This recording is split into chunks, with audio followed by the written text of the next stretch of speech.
জামাল বেটাইছা ভালো আছো তোমরা? হ্যাঁ ভালো আছি, আপনি ভালো আছেন? আলহামদুলিল্লাহ। আবার দুলাভাই আইছে ঈদের সময় নাকি অনেকদিন পর আইলো। হ্যাঁ না পায়েন।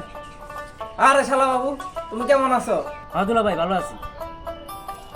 জামাল বেটা এতদিন বাদে শ্বশুর বাড়ি এলা, তো শালা সুমিন্দির নাকি কি নিয়ে আইছো?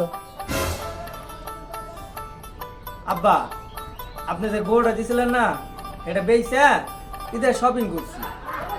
আর আপনার লেগে একটা পাঞ্জাবি আর পায়জামা আনছি, আর শাশুড়ির লেগা গোয়াল হয়ে